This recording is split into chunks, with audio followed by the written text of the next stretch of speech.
Mental health एक काफी sensitive मुद्दा है। कई बार हमारी लाइफ में ऐसे इंसिडेंट्स होते हैं जो हम चाहकर भी भुला नहीं पाते और वो हमारे मेंटल हेल्थ को तहस नहस कर देते हैं। फिल्म ब्रदर्स में भी इसी टॉपिक को हाईलाइट किया गया है। ये एक ऐसे सोल्जर की कहानी है जो मरा हुआ डिक्लेयर होने के बाद भी जिंदा तो लौट आया, पर उसके अंदर का पहला वाला इंसान कहीं खो गया। कहानी की शुरुआत होती है अमेरिकन मैरीन सोल्जर्स के साथ। यहाँ हम एक मैरीन सोल्जर को देखते हैं जिसका नाम सैम होता है। सैम अपनी वाइफ ग्रेस को लेटर लिख के बताता है कि उसे 4 दिन बाद अफगानिस्तान वॉर में शामिल होने जाना है, वो जल्द लौटेगा। सैम ये लेटर एक दूसरे सोल्जर को देते हुए कहता है कि अगर मुझे कुछ हो जाए तो ये लेटर मेरी वाइफ तक पहुंचा देना। इसी के साथ स्टोरी फ्लैशबैक में पहुंच जाती है जहां हम सैम और उसकी फैमिली को देखते हैं। सैम की 2 बेटियां होती हैं, मैगी और इसाबेल। इसाबेल को पिता का जाना अच्छा नहीं लगता। साथ ही यहाँ हमें ये भी पता चलता है कि सैम का भाई टॉमी आज पैरोल पे जेल से बाहर आ रहा है और सैम उसे लेने जाता है। टॉमी जेल से रिहा होकर के सीधा सैम से मिलता है। दोनों खुश होते हैं। फिर टॉमी कहता है कि उसे जेल से चेक मिला है, वो उसे कैश करवा के वापस लौटेगा।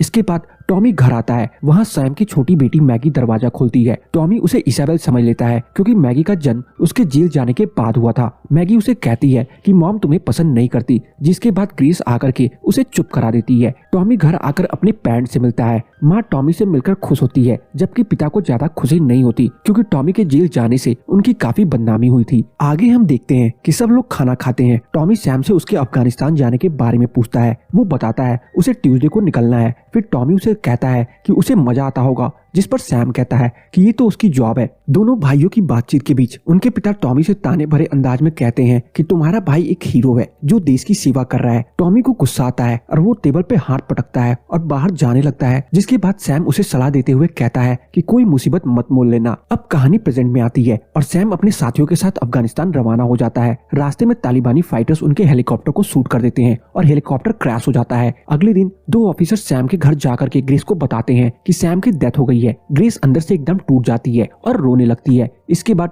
टॉमी उसके घर पहुंचता है। ग्रेस उससे बताती है कि सैम अब इस दुनिया में नहीं रहा। तब टॉमी गुस्सा हो जाता है। वो कहता है कि उसे किसी ने अब तक बताया क्यों नहीं। इस पर ग्रेस कहती है कि उसका फोन बंद था। फिर टॉमी अपने पेरेंट्स के घर जाता है। उसके पिता उसे साथ ड्रिंक के लिए बोलते हैं, पर वो मना कर देता है। नेक्स्ट डे सैम के फ्यूनरल में सब लोग जाते हैं। उन्हें सैम की बॉडी तो नहीं मिली, पर ग्रेस को लेटर जरूर मिलता है जो सैम ने उसके लिए छोड़ा था। इसके बाद टॉमी अपने पिता को थका देख करके गाड़ी की चाबी मांगता है ताकि वो ग्रेस और बच्चों को घर छोड़ सके। टॉमी के पिता कहते हैं कि नौकरी करो और कार ले लो, तुम्हारा भाई शहीद हुआ है, सबको इस बात पर फक्र है, तुम मरोगे तो किसी को कोई फर्क नहीं पड़ेगा। अगले सीन में हम देखते हैं सैम और उसका साथी जिंदा है और वो तालिबान की कैद में है। अगले सीन में हम देखते हैं कि ग्रेस को टॉमी का फोन आता है। टॉमी कहता है कि वो बार में है, उसने ड्रिंक की है पर चुकाने के लिए पैसे नहीं है। ग्रेस पैसा पे करके उसे घर लाती है। रात को वो वहीं रुकता है। अगली सुबह उसके पिता आकर उसे अपने पिछले बर्ताव के लिए माफी मांगते हैं। टॉमी कहता है कि सैम उससे ज्यादा स्मार्ट था। पिता बताते हैं कि सैम एथलीट था, पर तुम में भी कोई खूबी होगी, तुम उसे समझो, हार मत मानो, यही फर्क है तुम में और सैम में। ये सब कहते कहते वो भावुक हो जाते हैं। आगे हम सैम और उसकी साथी को देखते हैं। साथी सैम पर गुस्सा करते हुए पूछता है कि उसने उसे पानी में डूबने से क्यों बचाया। यहाँ हमें पता चलता है कि दोनों को भूखा रखा जाता है और अगले दिन कहीं और शिफ्ट कर दिया जाता है। यहाँ तालिबान के और लोग भी थे और उनके लीडर का नाम यूसुफ होता है। उनके साथ एक ट्रांसलेटर भी होता है जो उनकी लैंग्वेज को इंग्लिश में ट्रांसलेट करते हुए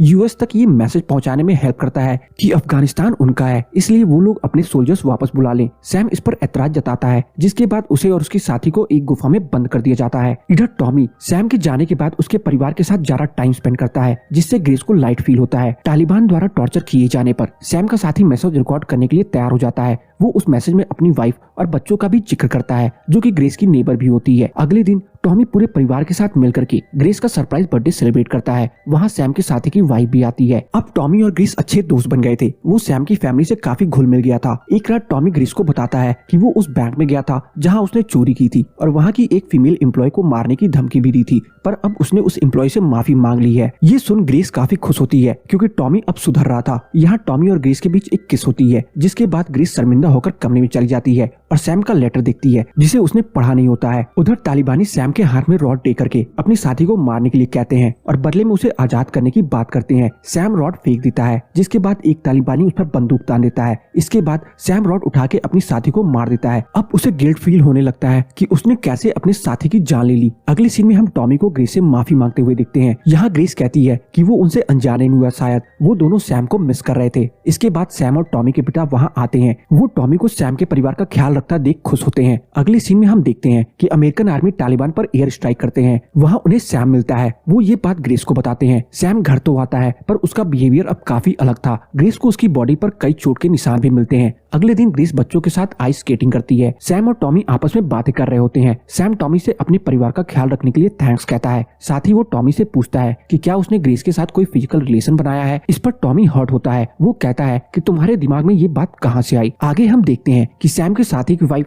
और बच्चा घर आते हैं। साथी की वाइफ ग्रेस को बताती है कि उसका पति अपने बच्चों के साथ ज्यादा टाइम स्पेंड नहीं कर पाया और उसके जाते ही सब कुछ बदल गया। सैम को काफी बुरा लगता है। सैम अगले दिन अपने कैप्टन से जाकर कहता है कि वो ठीक है और फिर से अफगानिस्तान जाना चाहता है। कैप्टन उसे ये कहते हुए मना कर देते हैं कि अभी वो पूरी तरह स्टेबल नहीं है। आगे हम देखते हैं कि अब टॉमी सैम के घर नहीं आता और सैम का बॉन्ड अपने बच्चों के साथ खराब होने लगता है। उसे बात बात पर गुस्सा आता था और बच्चे उसे डरने लगे थे। ग्रेस सैम के पास जाकर कहती है कि उसकी और टॉमी के बीच में कुछ नहीं हुआ। साथ ही ग्रेस को लगता है कि सैम के साथ कुछ तो हुआ है जो वो बता नहीं रहा। ग्रेस के पूछने पर भी वो खामोश रहता है। उसके बाद वो साथी के कवर पर जाता है। उसे अपने किए पर बहुत पछतावा होता है। अगले दिन मैगी का बर्थडे होता है और पूरी फैमिली उसे सेलिब्रेट करने आती है। टॉमी अपनी एक पुरानी दोस्त टीना को लेकर वहाँ आता है और उसे ग्रेस से मिलवाता है। इसके बाद सब डिनर कर रहे होते हैं। इसाबेल वहाँ बैलून्स के साथ खेलती है जिसे थोड़ी डिस्टर्बेंस होती है। सैम उस पर चिल्ला देता है जिसके बाद इसाबेल रोते हुए कहती है कि काश आप वापस ना आते, जंग में ही मर गए होते। ये सुनते ही कमरे में सन्नाटा पसर जाता है। अब सब चले जाते हैं। रात को सैम गन लेकर के बाहर घूम रहा होता है। ग्रेस इस बात की जानकारी सैम के पिता को देती है। फिर सैम अंदर आता है और चीजों को टोने लगता है। वो ग्रेस से कहता है कि टॉमी और उसके बीच नाजायज रिश्ता है। फिर वो कहता है कि अफगानिस्तान में अपने हाथों से उसने बहुत बड़ा गुनाह किया है। ग्रेस कुछ समझ नहीं पाती। इसी बीच टॉमी वहाँ आ जाता है और सैम उस पर गन पॉइंट कर देता है। फिर पुलिस आ जाती है तो सैम उस पर भी गन पॉइंट कर देता है। ग्रेस यही सब देखकर रोने लगती है। फिर सैम गन फेंक देता है और पुलिस उसे अपने साथ लेते जाती है।